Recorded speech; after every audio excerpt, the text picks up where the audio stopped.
Hey folks, welcome back. Today we're going to put a decal on. I'm not going to put it on the front. This is the LPJ, the 2013 LPJ. It is now a white LPJ instead of this color LPJ, and it's my son's guitar, and he wants the RATTLECAN logo on it. He wanted it on the front. We're not putting it on the front.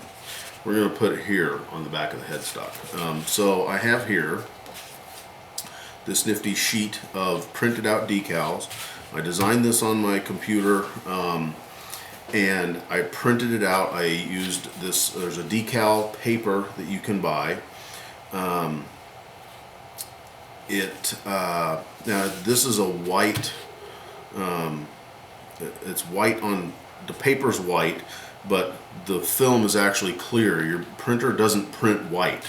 The good news is this is a white guitar, so these areas, like here, this white area here is actually clear.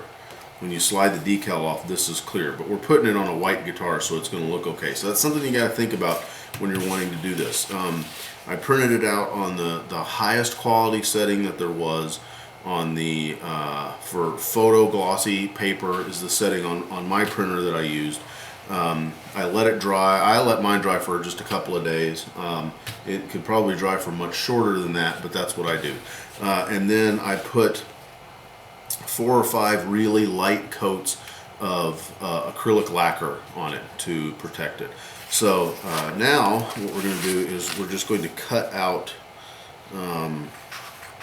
we're going to cut the decal out as close as we can get it to the color, and then we're just going to apply it right on the back.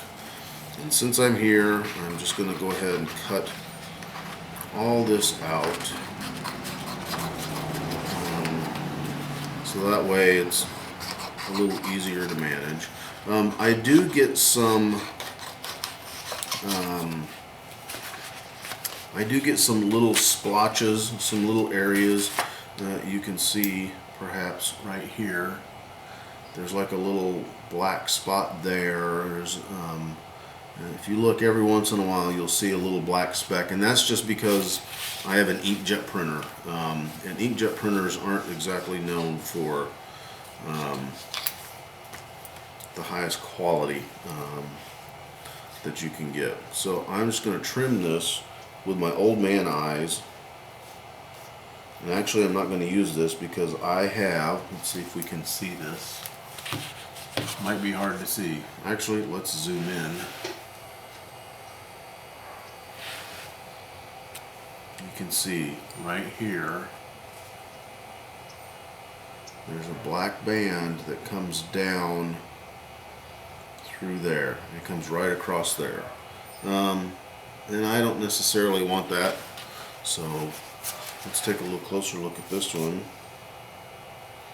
That one looks a little better. That one looks a little better. That one doesn't. We'll go with this one.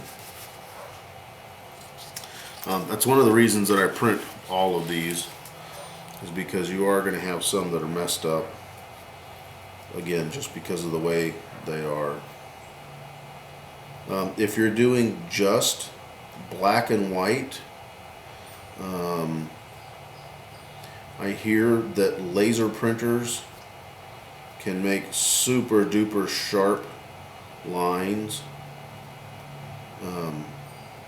I don't know if that's also the case with color. I don't have a laser printer, so I can't tell you. That's just from some of the forums that I've been on, that's what I hear. So experiment. It's pretty inexpensive to do this. So right now I've got this out, and that's where it's going to go. It's kind of right there, like that, right in between the tuners. And then so let me go run and get the water. I'm going to use like lukewarm water. Or tepid, maybe. I don't know. Have a definition fight amongst yourselves.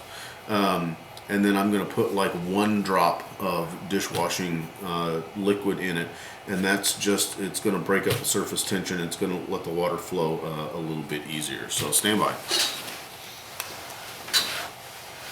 All right, we're going to soak this 10 seconds or so.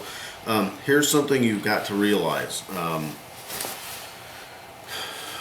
This is not the highest quality product that you're going to get out of here. Okay, if you're making your own logo just for yourself, and maybe for a limited run, it'll probably work. If I was going to do this for a living and like hang a shingle out, this is not what I would do. I would get a professional organization to do this. The reason that I say that is that some of the colors that I get here are not, they're not going to be as vivid or as bright as you see them on the computer screen.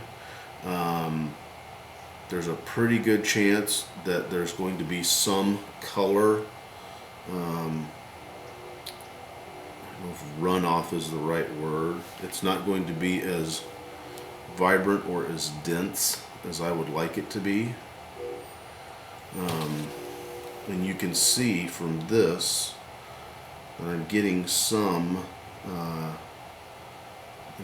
color coming off of this, and I've got some color splotchiness kind of going on here in the orange. It's not a solid orange now. It's kind of a stippled type of a look.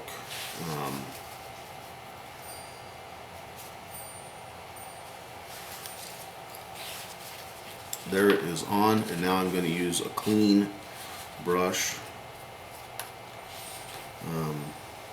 because I don't want to contaminate my bottle here. And then I'm just going to brush that setting solution over it, and then that will snuggle down over a while. I'll let this dry for, I'll let it dry for a day, just because I've got the space that I can do that. That seems to be a pretty reasonable amount of time to let it dry, let it snuggle down. Then we'll retape the fretboard back up, and then we just coat it. I've got to clear coat the entire guitar, so we're going to clear coat it just as we spray the back of the neck. That will help the thickness of the decal to be buried in the amount of clear. And I'm not going to show you lots of clear coating, so we'll come back. I'll post another video when it's done, and we'll go from there. But all right, there we go. One RATTLECAN Guitar Restorations decal down. Hey, have a good one, folks.